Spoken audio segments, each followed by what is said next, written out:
Hi అండి.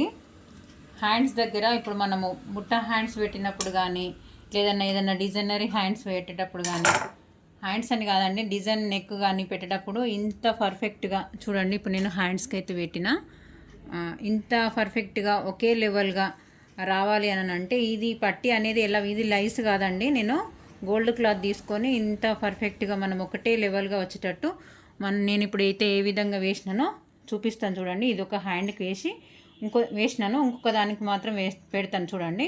ఈ పట్టి ఎంత పర్ఫెక్ట్గా అంటే మనము స్టిచ్చింగ్ చేసేటప్పుడు అండి క్లాత్ కొంచెం అటు ఇటుగా అడ్జస్ట్మెంట్ కొంచెం క్రాస్ అటు ఇటు ఉన్నా కానీ ఇలా స్ట్రైట్గా రావడం కోసమని క్రాస్ పీస్ తీసుకోవాలండి, స్ట్రైట్ తీసుకోవద్దు అసలే. ఈ పక్క కుట్టి ఫోల్డ్ చేసేది కాదండి. ఇప్పుడు నేను ఏ విధంగా స్టిచ్ చేస్తాను, నేను కుట్టే మెథడ్ ఏంటిదో మీకు వివరంగా చూపిస్తానండి. ఇది చాలా వరకు అయితే యూజ్ అవుతుందండి. చూడడానికి నీట్ ఫినిషింగ్ ఉంటుంది. చూడండి కనిపిస్తుందా? ఓకే, ప్రాసెస్కి వెళ్దాం. నార్మల్గా నేనైతే బుట్ట హ్యాండ్స్ అయితే కుట్టి రెడీ పెట్టుకున్నానండి. క్రాస్ పీస్ మనం పైపింగ్ అయితే వేస్తాం కదా, పైపింగ్కి ఏ విధంగా అయితే మనము 1 ఇంచు అలా క్లాత్ అయితే తీసుకుంటాం కదా, ఆ క్లాత్ తీసుకొని మనం ఏ క్లాత్ అయితే ఏ కలర్ అయితే, ఇదేమో పింక్ కలర్ కదా, పింక్ కలర్ కాకుండా ఈ కలర్ మనం పట్టి ఏ కలర్ అయితే వేస్తామో ఆ కలర్ థ్రెడ్ అయితే పెట్టుకోండి. వీలైతే కింద బాబిన్లో కూడా పెట్టుకోండి. నేను కింద చేంజ్ చేయలేదండి, పైన ఒక్కటే థ్రెడ్ చేంజ్ చేసిన. చూడండి ఇప్పుడు నేను ఏ రకంగా ఫోల్డ్ చేస్తున్నానో ఒక స్టిచ్ అయితే వేసుకోండి చివర్లో. ఇది చాలా వరకు అయితే యూజ్ అవుతుందండి. డిజైన్స్ అని చెప్పానంటే ఫినిషింగ్ నీట్గా ఇవ్వడానికి ట్రై చేయాలి.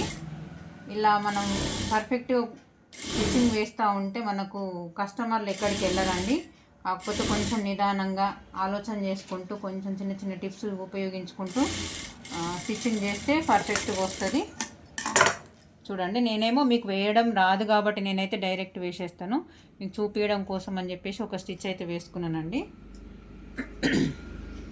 ఇక్కడైతే కుట్టు ఉంది కదా, ఈ లాస్ట్ వచ్చిన కుట్టు ఇప్పుడు చూడండి, ఈ చివరి వచ్చిన కుట్టు కరెక్ట్గా ఎడ్జ్ దీనిపైన వచ్చేటట్టు చూసుకుంటాను నేను. అందు గురించి అని చెప్పేసి పట్టి అనేది ఈ సైడ్ రావాలి. ఇప్పుడు నేను ఏ విధంగా అయితే పెట్టినో అదేవిధంగా ఈ క్లాత్ అనేది బయటకే ఉండాలి. ఇప్పుడు కుట్టు వరకే కరెక్ట్గా పట్టి అనేది ఎండ్ అయిపోవాలి. అలా చూసుకున్నానండి. మీకు ఎంతవరకు వదిలిపెట్టుకుంటారో క్లాత్ ఆ విధంగా చూసుకోండి. చూడండి ఇక్కడ కుట్టుకి ఎంతవరకు అయితే నేను వదిలిపెట్టుకుంటున్నానో చూడండి.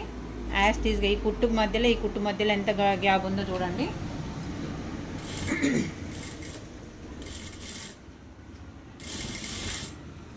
ఒక స్టిచ్ అయితే వేసుకోండి. ఇక్కడ పఫ్ దగ్గరికి వచ్చేసరికి కొంచెం అడ్జస్ట్మెంట్ కరెక్ట్గా ఈ పఫ్ అనేది అటు ఇటుగా పోకుండా ఇవి కుచ్చులు అనేటివి కరెక్ట్గా సెట్ చేసుకుంటూ ఒక స్టిచ్ అయితే కరెక్ట్గా వేసుకోండి.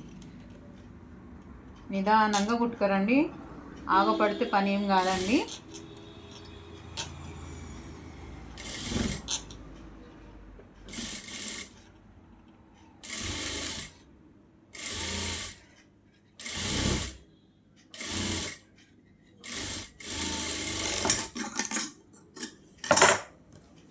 ఇలా స్టిచ్ వేసినాం కదా చూడండి. ఈ స్టిచ్ వేసిన తర్వాత క్లాత్ని ఇదే విధంగా ఇలా ఫోల్డ్ చేయండి. యాజ్ టీజ్గా నేను ఎక్కువ ఏం మలుస్తలేనండి, ఓన్లీ ఇటు ఫోల్డింగ్ చేసిన, ఇటు మలిచిన అంతే. చూడండి దానిపైన చివర్లు కినారి కుట్టు వచ్చే విధంగా స్టిచ్ వేసుకోరండి. ఇది కినారి కుట్టు ఎంత పర్ఫెక్ట్గా వేయగలుగుతామో అంత పర్ఫెక్ట్గా వస్తుందండి పట్టి అనేది. మనం కొంచెం పెద్దగా దూరంగా కుట్టు వేసుకొస్తే మాత్రం లుక్ మొత్తం అవుట్ అవుతుంది.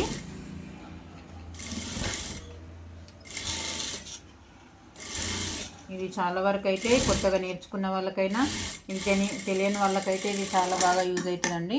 మనం డిజైనరీ హ్యాండ్స్ కుట్టేటప్పుడైనా, డిజైన్ బ్లౌజెస్ కానీ పట్టీలు పెట్టేటప్పుడు, నెక్ చుట్టూరుగా రౌండ్ పెట్టుకొచ్చేటప్పుడు కూడా ఈ చివర కూడా ఇంకో స్టిచ్ వేస్తే చూడ్డానికి లుక్ నీట్గా ఉంటుందండి.